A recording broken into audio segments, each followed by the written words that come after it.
In the brutal winter of 1889 Wyoming, trapper Pat Garrett rode into the mountains searching for a new life, until he found a woman half frozen and left to die. He carried her through the storm, saved her life, and when she finally opened her eyes, what she did next shocked the whole town. Saddle up, partner. This story will freeze your breath before it warms your heart. Tell us where you're watching from, join our Sleep West family. Now let's dive deep into the story. The air in the Wyoming Territory settlement of Blackwood Creek always seemed to carry a fine dust of hardship. It was 1889, a year the mountains seemed particularly reluctant to yield their wealth, and for 32-year-old Pat Garrett, life was an endless loop of cold hands and empty pockets. Pat, a trapper by trade, was built for the rugged solitude of the Grizzly Tooth Peaks, but his heart longed for a different kind of warmth, the presence of Emma. Emma, 26, lived in a sturdy cabin just down the winding path. She was a woman of sharp intelligence and sharper ambition. Her family's small legacy provided her with independence, but her refined expectations for imported silks, fine china, and a future free from the constant shadow of want demanded more than Blackwood Creek currently offered. Pat was hopelessly smitten. He saw beyond her cool demeanor, recognizing a fierce, protective spirit. He tried to woo her with tales of the untouched wilderness and gifts of rare fox pelts, but Emma was immune to romance, divorced from financial reality. Pat, she'd articulated one clear, frigid evening, standing on her porch, her breath fogging the air between them. "You are a good man, and I respect your resilience, but goodness doesn't pay for safety. I need stability, a future secured by more than the price of beaver pelts. Find your fortune, or at least a respectable salaried position, and then we can talk. Until then, you are simply a pleasant distraction."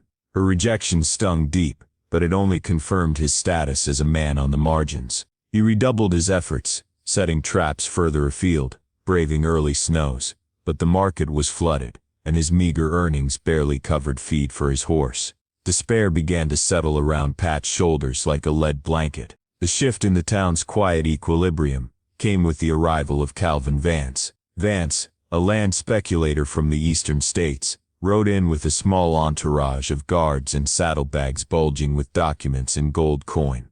He spoke of railroads, mineral rights, and turning the harsh territory into profitable ranches, captivating the wary townsfolk.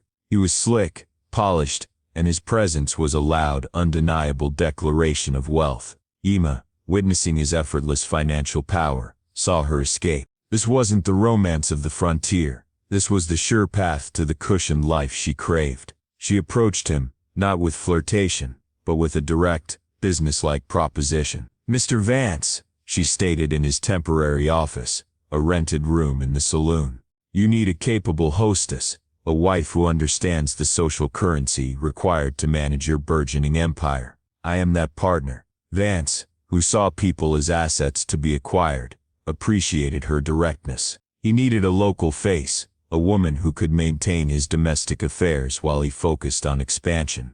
They married within the month, a spectacle of silk and expensive whiskey that Pat Garrett watched from the shadows of the livery stable, his heart heavy with resignation.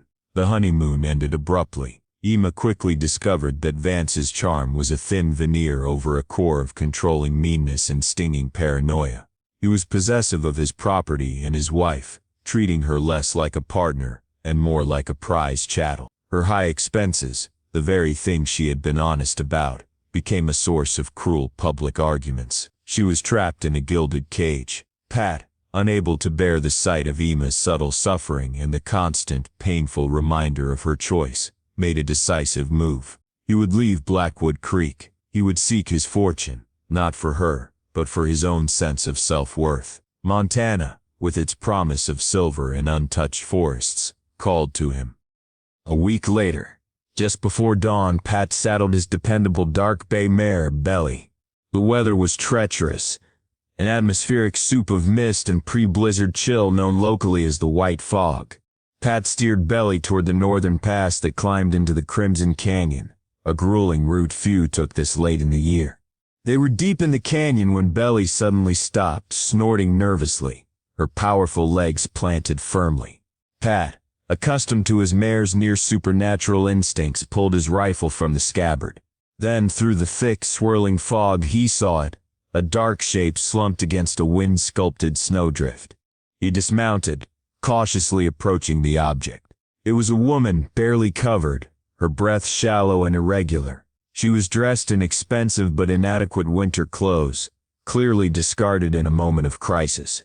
She was frighteningly pale, closer to a corpse than a living soul. Pat immediately recognized the signs of exposure. He wasted no time, pulling his thickest sheepskin-lined coat from his saddle roll and carefully wrapping her frozen body. He lifted her onto Belly's back, securing her gently. Just then, his hand brushed against something rigid and cold clutched in her right hand. A small, intricately carved wooden box, dark with age and oddly out of place.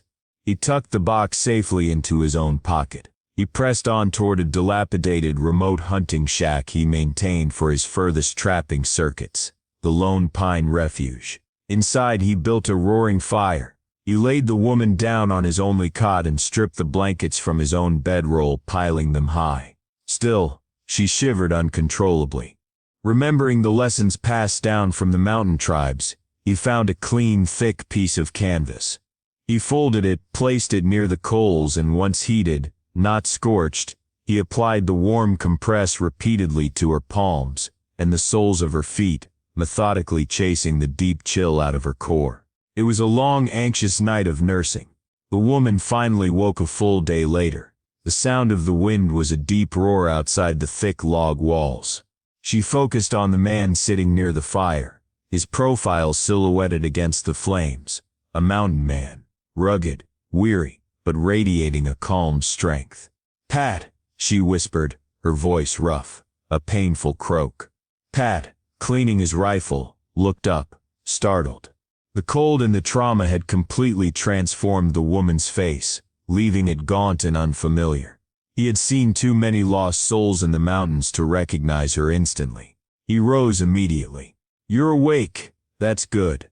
Don't try to move yet." He brought her a tin cup of steaming salty broth. "Drink this slowly. The storm's not done, but you're safe here." For 2 days the blizzard raged, but by the third morning the sky was a stark, clear blue, and her fever had broken. Pat sat beside her, asking the questions that weighed on him. "What in God's name happened? You were miles from the nearest road, dressed like you were going to a party, not hiking a pass. Who left you out there?" The whole tragic story tumbled out.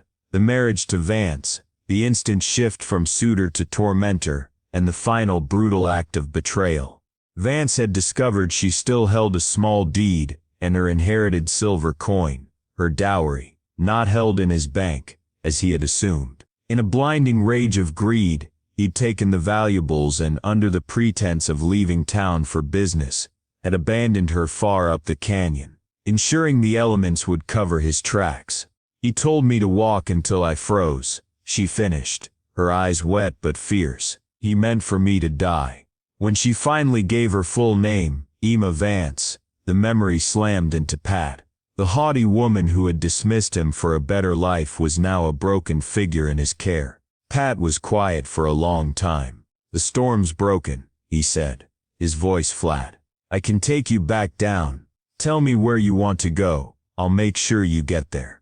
Emma reached out, clutching his hand with a painful intensity.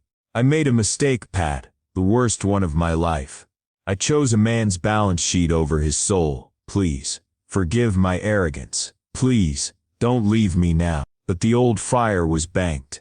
"I forgave you the moment you chose Vance, Emma. I've moved on. I'm heading to Montana, to build my own life." Her resolve solidified. "Then help me find justice first. Help me expose Vance. He needs to pay for his cruelty, not just to me, but for being a wolf in this valley. I want my dowry back, and I want his reputation shattered." Pat resisted. Revenge was a cold meal. But the sheer injustice of Vance's crime, leaving a human being to die for a few coins, struck a chord with his strong sense of mountain ethics. Finally he gave a curt nod. "All right, but we do it my way, clean and fast." They rode back into Blackwood Creek. Pat led her directly to Vance's lucrative two-story mercantile exchange, which was always full of townsfolk, making it the perfect stage for public exposure. Inside, the place was buzzing. The sheriff, Bart Kellen, was standing near the counter speaking with Vance himself. As they stepped inside, Pat's face, already gaunt from the days of nursing, paled. The fear of confrontation, the risk to his own standing, was immense. Emma, however, her eyes fixed on Vance, moved with terrible purpose. She acted before Pat could speak. She pointed a rigid finger across the busy room, not at Vance, but directly at Pat Garrett. "Sheriff Kellen," she cried, her voice trembling, but projecting across the store. "This man, Pat Garrett, he is the thief. He assaulted me on the pass 2 days ago, took my money and my family locket, and left me for the cold to silence." A stunned silence fell over the room. Faces turned to Pat. In a community where a man's honesty was his only currency, Emma had just levied the most devastating accusation possible. Pat Garrett, the honest trapper, stood frozen, the trash of her betrayal dumped on him. He listened, his mind reeling. A thief? Then the shock gave way to a cold, hard focus. Pat reached into his coat pocket and withdrew the small carved wooden box. He slammed it onto the smooth pine counter, creating a sound that cut through the silence. "Sheriff," Pat's voice was low, steady, and utterly commanding, dominating the crowded room. "Ask Calvin Vance why he claimed his wife had nothing of value, and then ask him why he kept this safe in his personal belongings." He gestured to the box. "This is the safe box for her deed and her family documents. The only person who knew she carried this, and where her dowry was located, was the man who married her. Look at her, Sheriff. Why would a thief leave a woman he supposedly robbed alive to identify him, yet save her sentimental documents? He didn't rob her, Sheriff. He abandoned her to silence the evidence of his theft, and to steal her entire inheritance." Pat's logic, backed by the undeniable physical proof of the box, was irrefutable. Vance's polished composure finally shattered. He sputtered and denied, but his face was an open book of guilty terror. The townsfolk, who had admired Vance's wealth, now saw the murderous coward beneath the tailored suit. Sheriff Kellen, seeing the overwhelming evidence, wasted no time. Vance was led away, his reputation irrevocably destroyed. The mission accomplished, Pat turned to leave. Montana was waiting. He only made it 3 steps before Emma reached out, catching his rough hand. This time, there was no ambition, no cold calculation in her eyes, only humility and raw truth. "Please, Pat," she pleaded, her voice barely a whisper. "I have nothing left, no home, no security, and no pride. I have nothing to offer but the promise of a life built on trust. I see clearly now.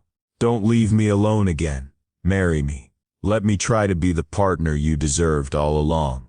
Pat Garrett looked at her, no longer seeing the woman who rejected him, but the woman who had risked everything, including his own life, to find justice. He saw a soul stripped bare, ready to rebuild on solid ground. A long, exhausted sigh escaped him. He finally squeezed her hand, a gesture of profound acceptance. "All right, Emma," Pat said, a rare, genuine smile reaching his eyes. "Let's build that life." And so, Pat Garrett and Emma turned their backs on the bitter dust of Blackwood Creek. They rode north, not chasing a dream of silver, but building a sturdy life forged in truth and the hard-won clarity of the winter pass.